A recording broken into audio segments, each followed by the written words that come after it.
우리말에 시작이 반이라는 말이 있습니다.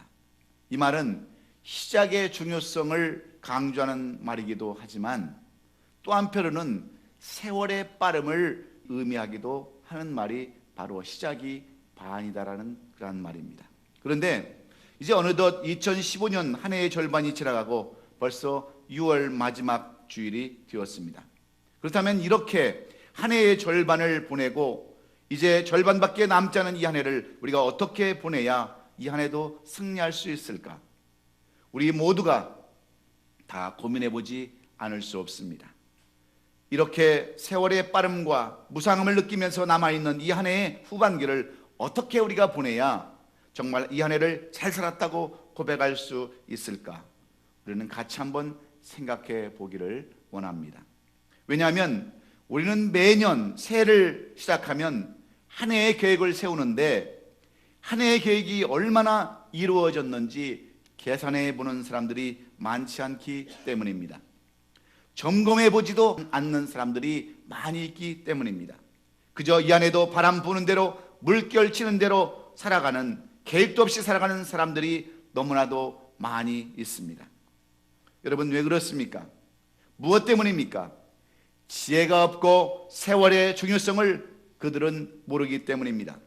어리석어서 어떻게 사는 것이 지혜롭게 사는 것인지를 몰라서 그렇습니다.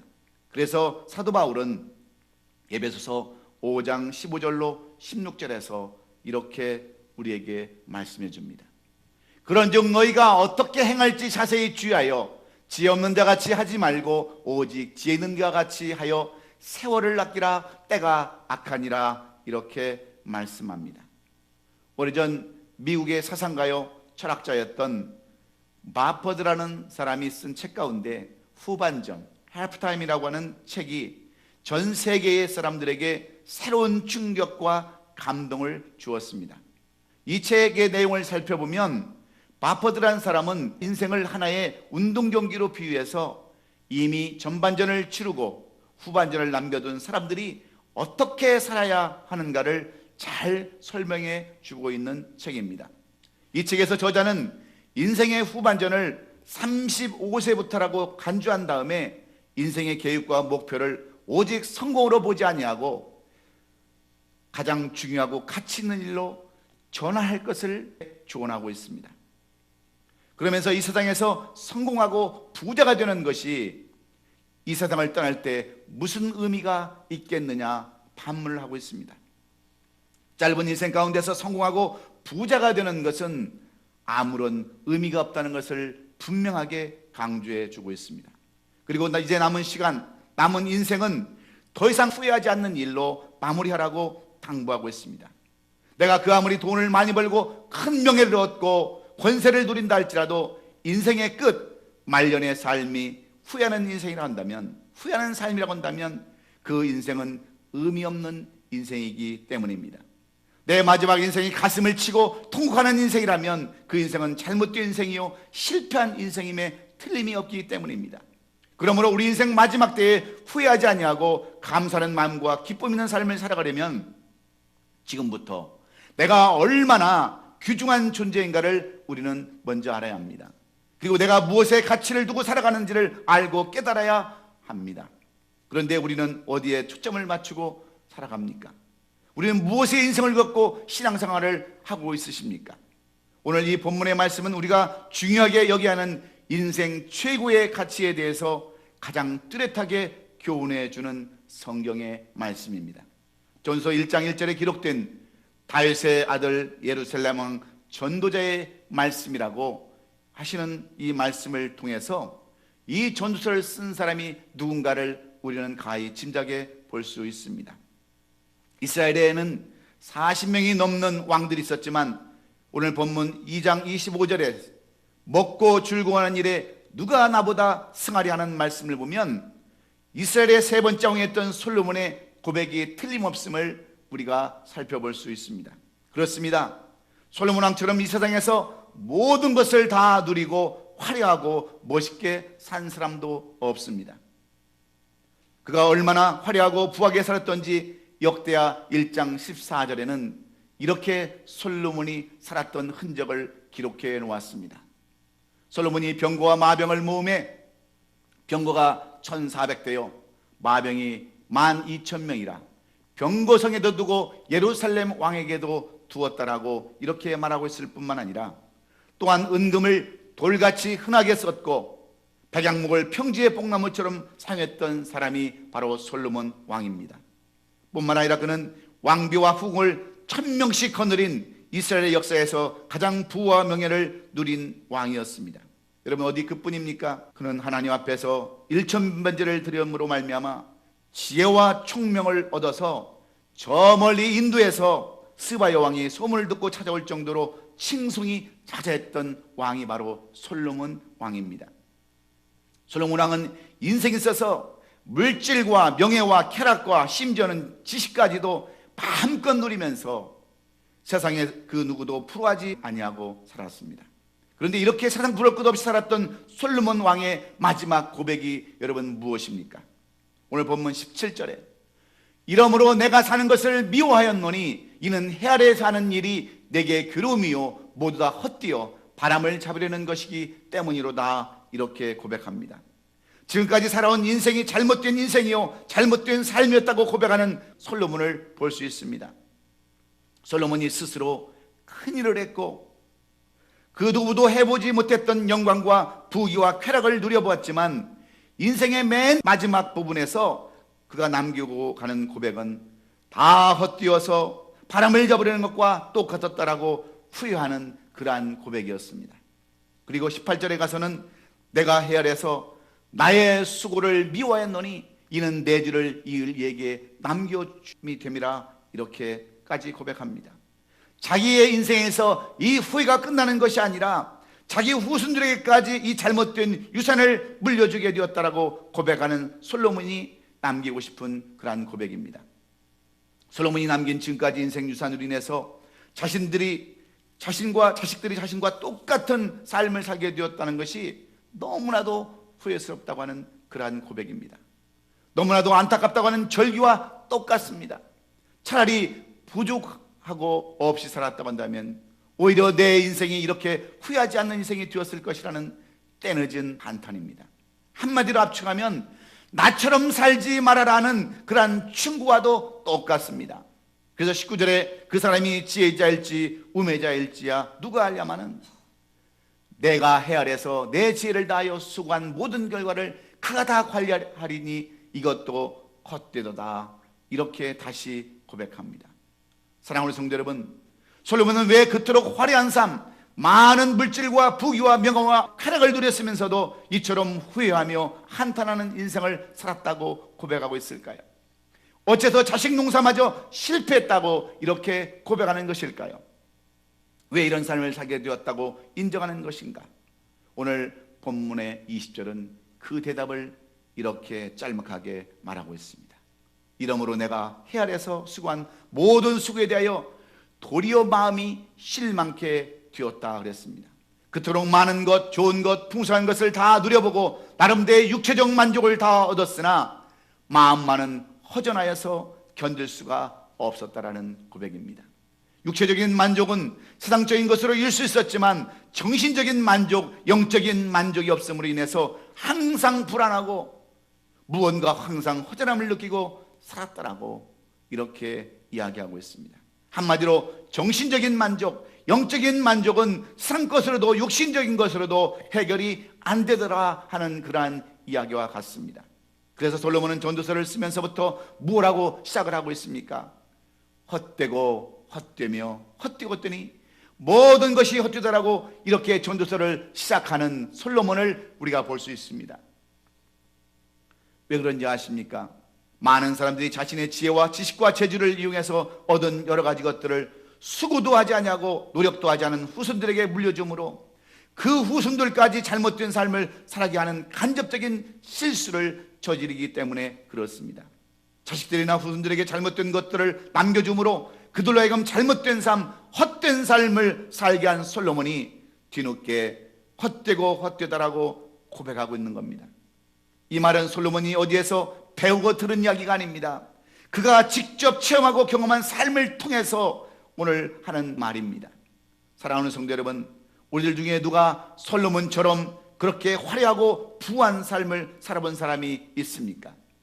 25절에 먹고 즐거워하는 일에 누가 나보다 승하리 하는 말을 보면 솔로몬은 나보다 더 잘 살아본 사람이 있으면 나와보라 하는 그러한 말과 똑같습니다. 이 세상 모든 사람들 중에는 솔로몬처럼 많은 재물을 가지고 명예를 가지고 심지어 많은 아내들을 가지고 많은 자식들을 가지고 산 사람이 없습니다.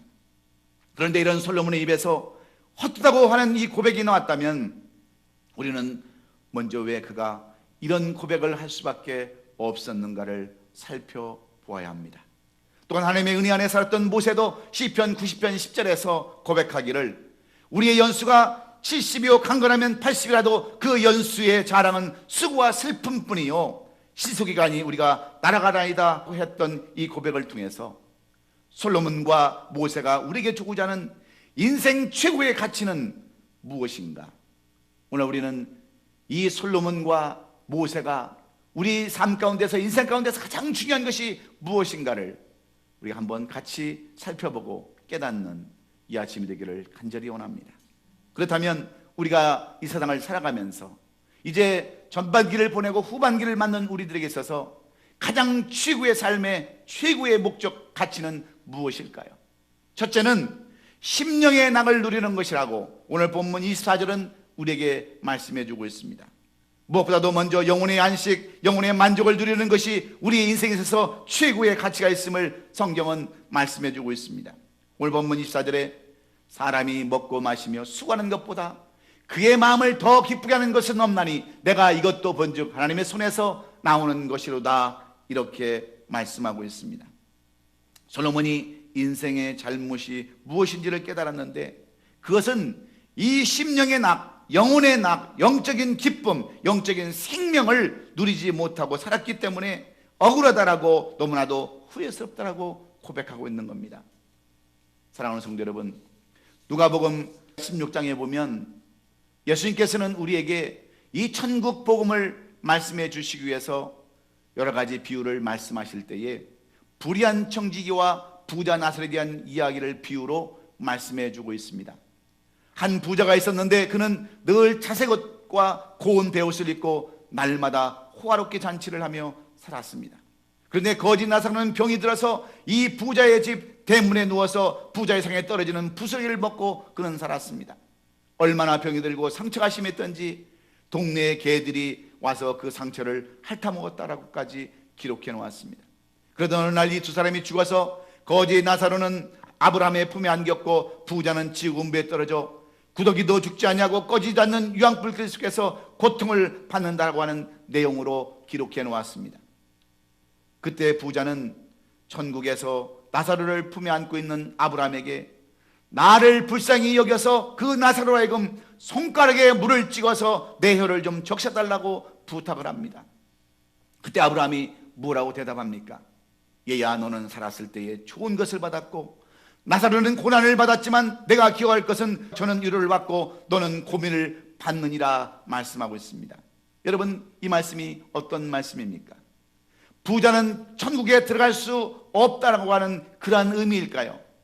잘 먹고 잘 사는 것이 여러분 죄가 된다고 하는 그런 말일까요? 잘 먹고 잘 사는 것이 죄가 된다고 하는 그런 말이 아닙니다. 우리가 하나님의 자녀라면 이 세상의 모든 만물을 창조하신 하나님의 기업을 이어받아 다 잘 살고 잘 누리고 살아야 합니다. 그래서 이런 의미는 그런 의미가 아니라 부자가 지옥에 간 이유는 오직 세상 것, 육신적인 것에 안주하고 살았기 때문임을 말씀해 주는 그러한 내용입니다. 그는 하늘의 것, 영적인 것, 구원에 관심을 갖지 않았지만 이 거지 나사로는 영적인 것에 대해서, 하늘의 것에 대해서 구원에 관한 관심을 가졌기 때문에 이렇게 서로 다른 길을 갔다고 하는 것이 바로 오늘 이 본문의 말씀입니다. 그랬을 때 부자가 한 가지 더 요구하는 것이 있는데 그것은 이런 인생의 중요한 가치를 모르고 살아가는 그의 다섯 형제들에게 이제라도 이러한 고통을 받지 않도록 해달라고 하는 피 맺힌 절규의 모습을 성경은 이렇게 기록해 놓았습니다. 자기처럼 이런 삶을 살지 않고 구원받는 삶을 살게 해달라고 하는 부탁입니다. 그런데 오늘 전도서를 기록한 이 솔로몬도 똑같은 그러한 고백입니다. 어떤 고백이냐면 바로 부자의 심정으로, 부자 같은 마음으로 이 글을 그는 썼습니다. 절대로 나처럼 세상적으로 육신적인 것으로 살지 말고 심령의 낙, 영적인 기쁨, 천국의 소망을 두고 살라고 하는 그러한 당부의 내용입니다. 제발 나 같은 삶을 살지 말라고 하는 피 맺힌 일절기를 통해서 여러분 무엇을 우리가 생각해야 합니까? 여러분 한번 솔로몬을 한번 깊이 생각해 보십시오. 솔로몬이 이스라엘 왕으로, 이스라엘 나라의 재판관으로, 군대의 원수로 살아가다 보니 언제 자신을 되돌아볼 시간이 있었겠습니까? 수많은 아내와 후궁을 거느리고 하느라 언제 여러분 자신을 살펴볼 수가 있었겠습니까? 그는 비로소 나이가 들고 하나님 앞에 가게 되었을 때 자신을 뒤돌아보니 모든 게 후회되는 삶이었다라고 이렇게 시인하고 있습니다. 후회와 절망과 탄식밖에 남는 것이 없음을 그는 깨닫고, 인생들아 나처럼 살지 말고 살아있을 적에 때가 늦기 전에 자신을 뒤돌아보면서 인생 최고의 가치가 무엇인가를 살펴보라고는 그 권면이 바로 이 전도서의 말씀인 줄로 믿습니다. 사랑하는 우리 성도 여러분, 세상 육신적인 것에는 한계가 있고 끝이 있지만 영적인 것은 영원하는 것을 우리는 분명히 깨달아야 합니다. 잊지 말아야 합니다. 이 세상의 물질이나 명예나 지식과 권력이나 쾌락은 언젠가는 다 없어질 것이지만 우리의 영혼은 영원히 존재하기에 이 영혼의 만족, 심령의 낙을 누릴 줄 아는 것이 인생 최고의 가치라는 것을 깨닫고 이 땅의 것보다 하늘의 것에 더 큰 가치를 두는 저와 여러분 될 수 있기를 주의 이름으로 축원합니다. 우리가 다 이렇게 바쁜 이민생활 가운데도 신앙생활을 하고 이렇게 안식일을 지키는 이유가 여러분 어디에 있습니까? 바로 솔로몬이 말하는 이 심령의 낙, 영생의 기쁨 때문인 줄로 믿습니다. 인생 최고의 가치는 마음에서 우러나는 영생의 기쁨과 천국의 소망이기 때문에 그렇습니다. 저는 지금까지 목회를 하면서 많은 장례 예배를 집전해 보았습니다. 그럴 때마다 제가 느끼는 공통적인 한 가지 모습은 그 어떤 사람 무엇 하나 더 가져가려고 손을 움켜쥐고 가시는 분이 한 분도 없다라는 그러한 사실입니다. 그럼에도 불구하고 우리들의 삶을 살펴보면 많은 사람들이 마치 모든 것을 다 가지고 갈 것처럼 그렇게 사는 사람들이 얼마나 많이 있는지 모릅니다. 천년만년 사실 것처럼 사시는 분들도 참으로 많이 있습니다. 오늘날 교회 밖에는 예수 그리스도를 믿지 않고 자신을 믿으며 살아가는 사람들이 얼마나 많이 있습니까?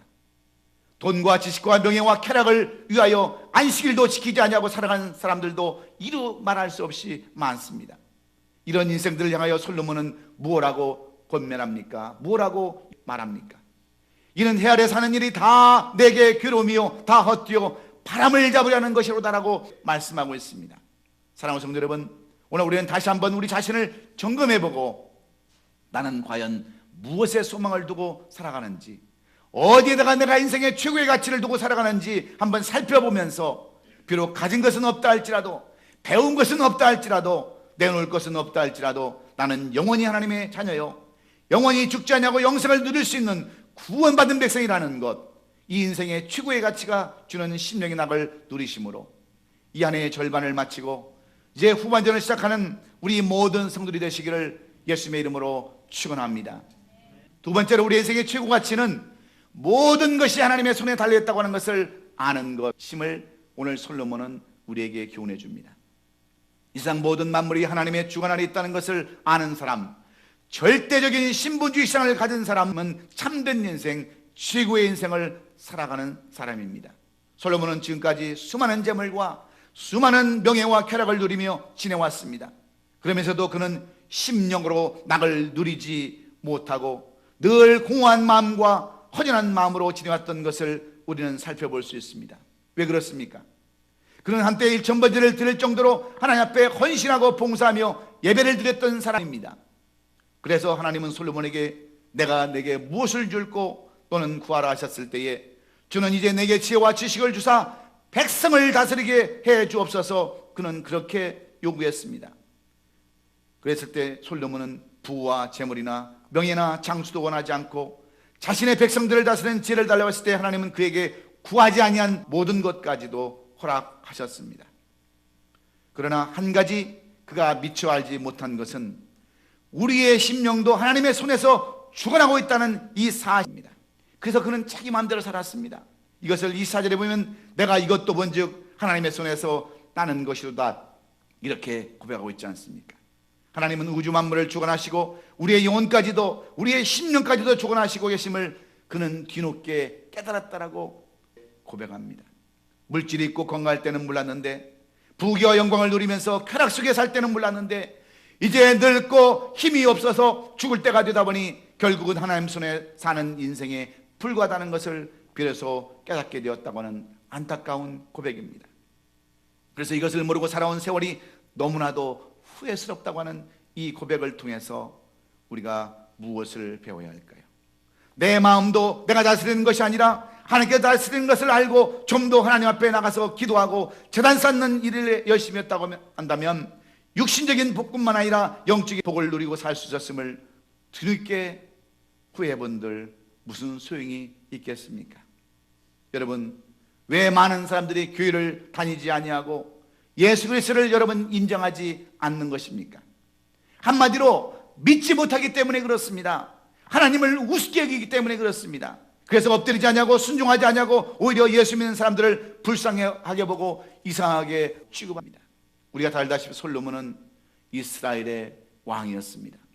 그보다는 부러울 것이 없는 사람이 왜 이렇게 굴욕적인 그러한 고백을 하면서 이 글을 남겼겠습니까?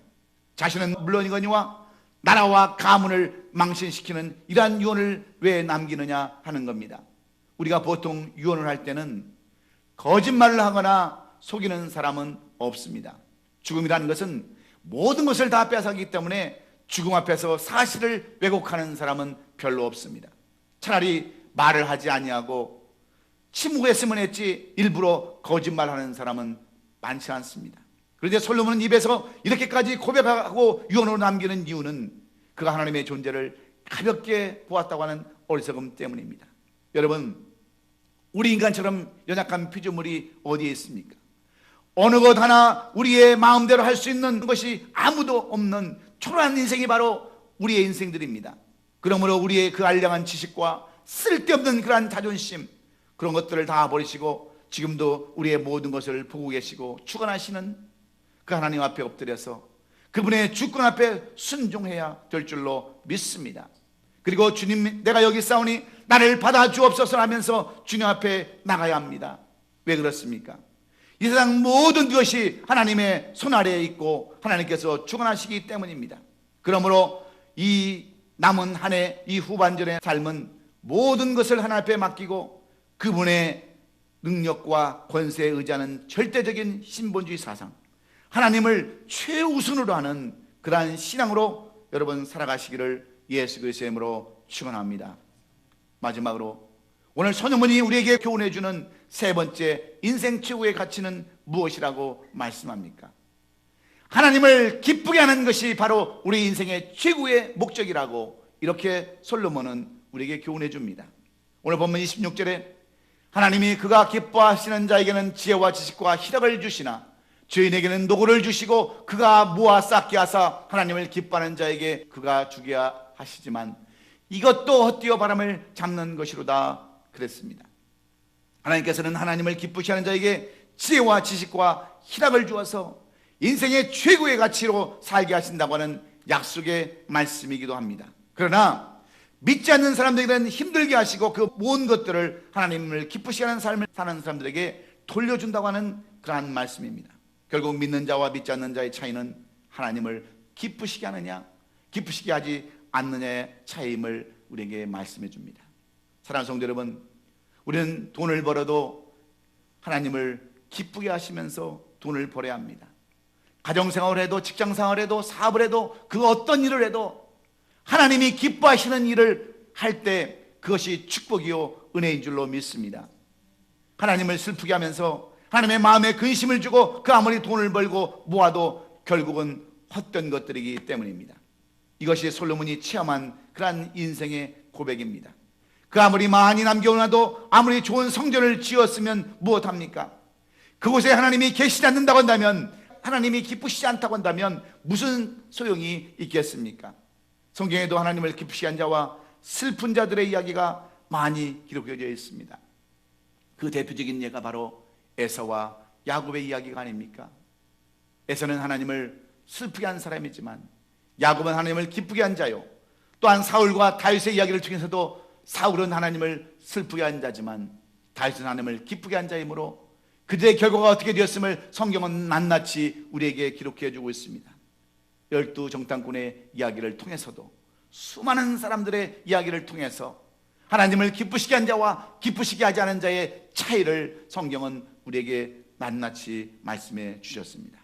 사랑하는 성도 여러분, 우리들도 남은 인생을 잘 살기로 한다면 어떤 삶을 살아야 되겠습니까? 인생 최고의 가치를 어디에 두면서 우리는 살아야 합니까? 예수님께서 우리에게 요구하시는 인생 최고의 가치에 있는 삶은 어떤 삶일까요?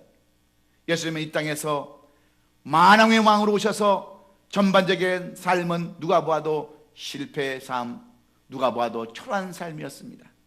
이사야서 53장 2절에 이사야가 고백하는 것처럼 그는 주 앞에서 자라나기를 연한 순 같고 마른 땅에서 나온 뿌리 같아서 고운 모양도 없고 풍채도 없은즉 우리가 보기에 흠모할 만한 아름다운 것이 없도다 한 삶이 바로 예수님이 이 땅에서 사시면서 전반전의 삶이었습니다.